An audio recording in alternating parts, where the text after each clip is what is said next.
केंद्रीय कक्ष में संविधान सभा के सदस्यों ने भारत के संविधान के निर्माण का कार्य संपन्न किया था।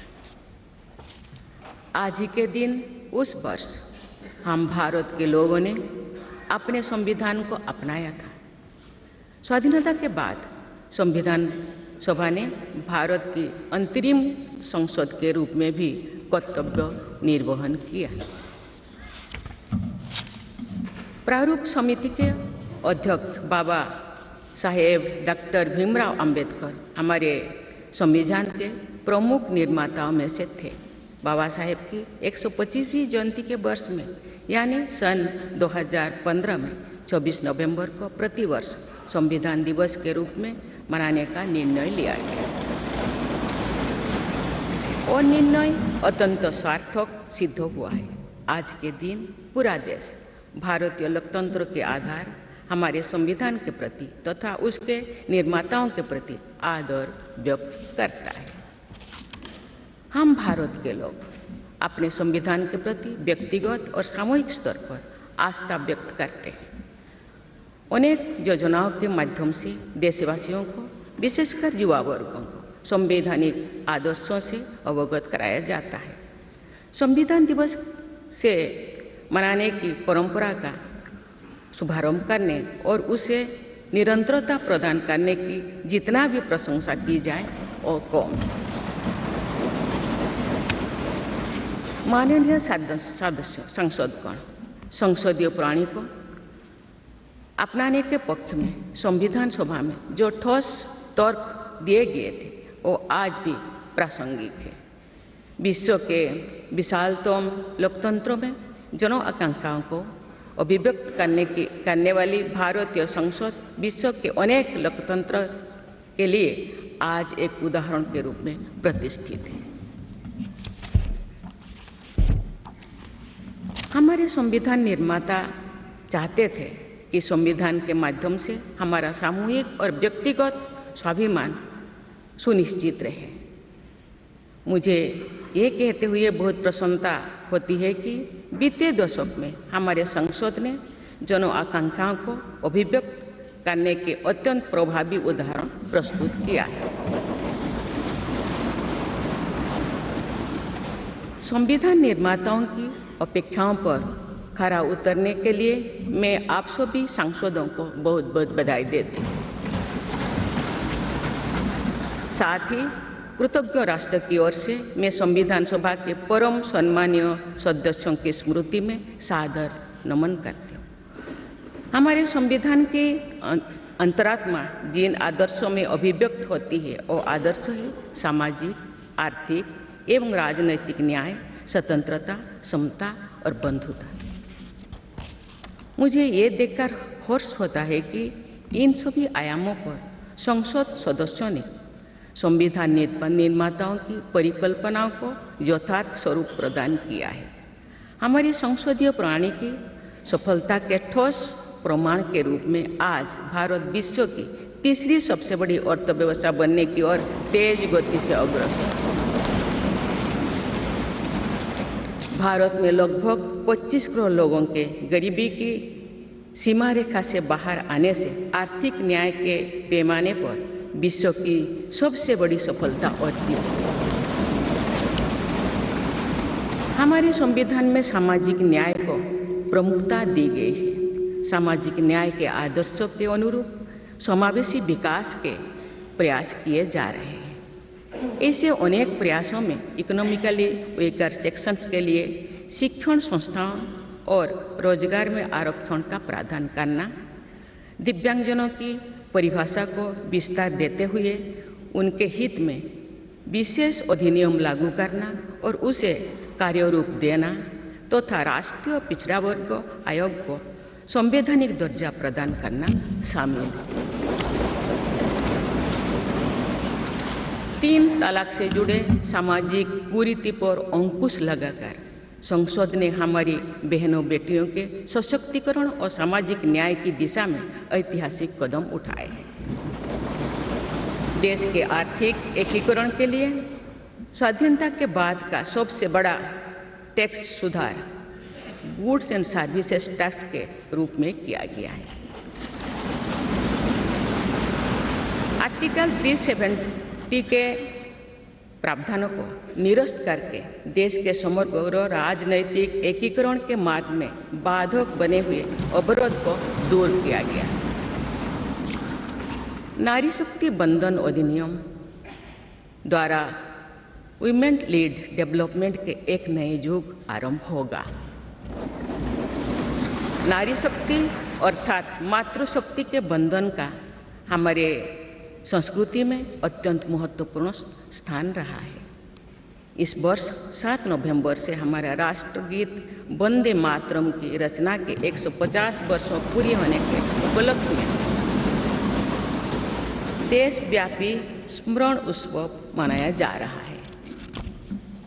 ये स्मरण उत्सव भारत माता को समृद्ध, सशक्त और आत्मनिर्भर बनाने का संकल्प का अवसर है। मुझे विश्वास है कि इस राष्ट्रीय संकल्प की सिद्धि के लिए आप सभी सदस्यगण देशवासियों को दिशा और प्रेरणा प्रदान करेंगे। हमारा संविधान हमारी राष्ट्रीय अस्मिता का ग्रंथ है। ये हमारी राष्ट्रीय पहचान का ग्रंथ है।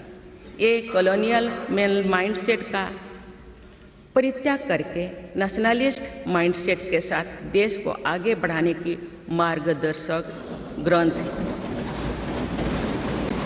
इसी भावना के अनुरूप सामाजिक और तकनीकी बदलाव को ध्यान में रखते हुए क्रिमिनल जस्टिस सिस्टम से जुड़े महत्वपूर्ण अधिनियम लागू किए गए।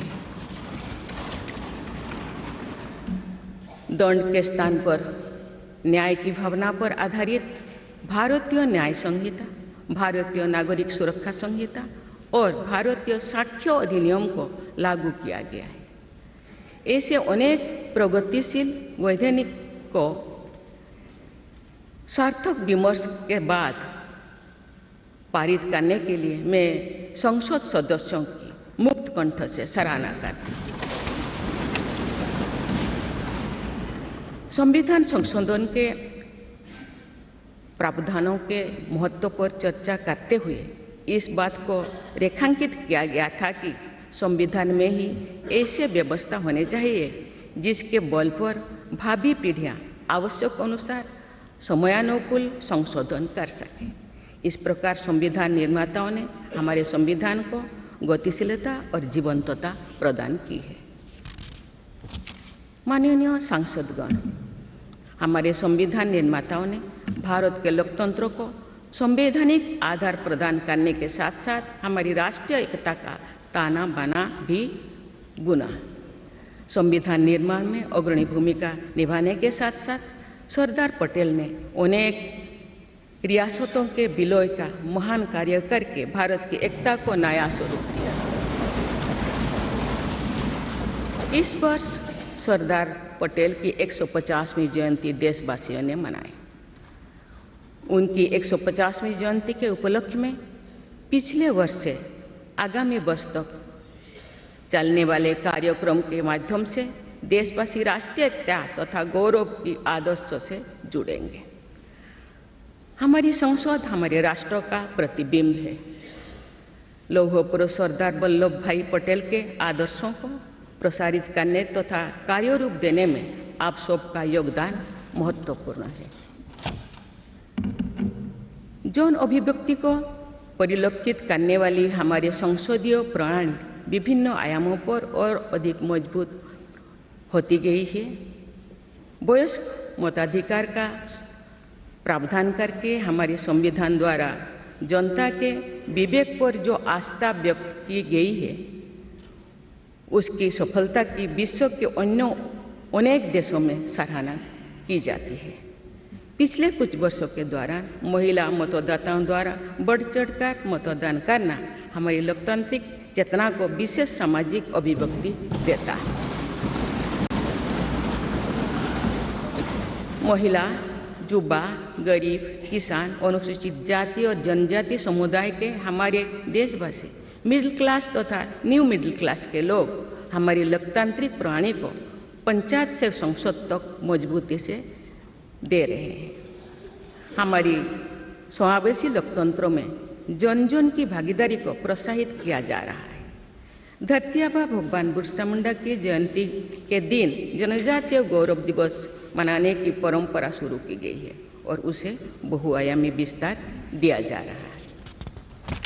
भगवान बिरसा मुंडा की 150वीं जयंती से जुड़े समारोह देश भर में वर्षों पर्यंत आयोजित हुई। विरासत और विकास को जोड़ने वाली जनजातीय परंपराओं का संरक्षण और संवर्धन किया जा रहा है। संवैधानिक आदर्शों में निहित सर्वसमावेशी दृष्टि हमारी शासन व्यवस्था को दिशा प्रदान करती है। हमारे संविधान में निहित नीति निर्देशक तत्व हमारी शासन व्यवस्था के लिए मार्गदर्शन प्रदान करते हैं। संविधान सभा के अध्यक्ष डॉक्टर राजेंद्र प्रसाद ने कहा था कि जो स्वाधीनता हमने प्राप्त की है उसकी रक्षा करना और उसको बनाए रखना तथा जनसाधारण के लिए उसको उपयोगी बनाना उन पर निर्भर करता है जो इस संविधान का क्रियान्वयन करेंगे। ये प्रसन्नता का बात है कि हमारी संसद ने डॉक्टर राजेंद्र प्रसाद जी के अपेक्षा के अनुरूप राष्ट्रहित में कार्य किया है तथा जन सामान्यों के जीवन को बेहतर बनाने के लिए निरंतर प्रयास किए। अंत्योदय की इसी दृष्टि के साथ आधुनिक विकास का समन्वय करके भारत विश्व समुदाय के समूह विकास का एक नया मॉडल प्रस्तुत कर रहा है। विश्व स्तरीय इंफ्रास्ट्रक्चर के विकास से लेकर जन कल्याण की सुविधाओं को 100% लाभार्थियों तक पहुंचाने के प्रयास हमारी राष्ट्रीय प्रगति को अतुलनीय विस्तार देते हैं। संवैधानिक व्यवस्था के अनुसार आगे बढ़ते हुए हमारे देश की कार्यपालिका, विधायिका और न्यायपालिका ने देश के विकास और देशवासियों के जीवन को संबल प्रदान किया है। संसद के दोनों सदनों के सदस्यों ने हमारे देश को आगे बढ़ाने के साथ साथ गहन राजनीतिक चिंतन की स्वस्थ परंपरा विकसित की है। आने वाली कालखंड में जो विभिन्न लोकतंत्रों और संविधानों का तुलनात्मक अध्ययन किया जाएगा तो भारतीय लोकतंत्र और संविधान का